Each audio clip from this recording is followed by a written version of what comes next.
নমস্কার বন্ধুরা, আজ আমরা বর্ধমান পূর্ব লোকসভা নিয়ে আলোচনা করব। এই লোকসভাটা 2024 ইলেকশনে কে জিততে পারে, কোন পার্টি এগিয়ে আছে সেইটা নিয়ে পুরনো ভোটের তথ্য অনুযায়ী আমরা এখানে বলবো। তো চলুন শুরু করা যাক।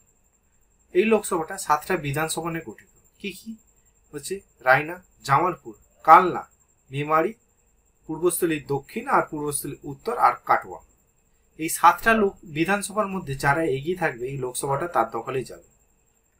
এবার যে দেখা যায় যে 2024-এ এই লোকসভা থেকে কারা কে দাঁড়িয়েছে।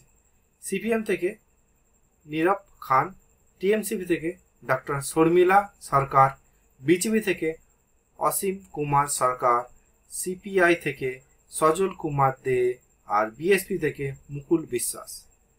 এই পাঁচজন দাঁড়িয়েছে। এখনো আইএসএফ এখানে প্রার্থী দেয়নি, এই যতদিন ভিডিও বানাচ্ছি সেই দিন অনুযায়ী। তো মেন অ্যাকচুয়ালি লড়াই হবে কিন্তু বিজেপি আর তৃণমূলের মধ্যে। ডক্টর শর্মিলা সরকার এবং অসীম কুমার সরকার, এনাদের দুজনের মধ্যে অ্যাকচুয়ালি মেন লড়াইটা হবে। এবার দেখা যাক কাকে মানুষ বেশি পছন্দ করে। এবার যদি দেখা যায় যে 2019-এ তৃণমূল কংগ্রেস এখান থেকে প্রায় 79,311 ভোটে জিতেছিল। আর যদি দেখা যায় যে 2014-তেও তৃণমূল কংগ্রেস প্রায় 1,14,479টা ভোটে এখান থেকে জিতেছিল। আর যদি দেখা যায় যে 2009-তে তাহলে 59,419 ভোটে সিপিআইএম এখান থেকে জিতেছিল। বুঝতেই পারছেন। এবার যদি আমরা দেখি যে বিধানসভা অনুযায়ী 2021-এ যে নির্বাচন ছিল তাই সেই দিক থেকে কারা এগিয়ে আছে, তাহলে দেখবেন তৃণমূল কংগ্রেস এখান থেকে 7টা বিধানসভা এখানে খুব বড় ব্যবধানে জিতেছিল।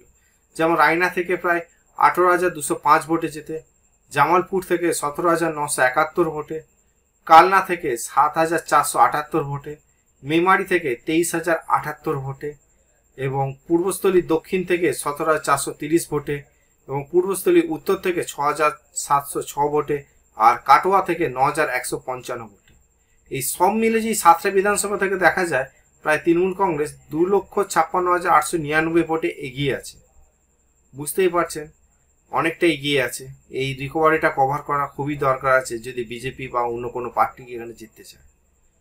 তো দেখা যাক এখানকার মানুষ কাকে বেশি পছন্দ করে। কেননা এখন রাজনীতিতে 2021-এর মতো রাজনীতি নেই। এখন রাজনীতির দিক থেকে তৃণমূল কংগ্রেস অনেকটা ব্যাকফুটে চলে গেছে, সেটা আমরা সকলেই জানি।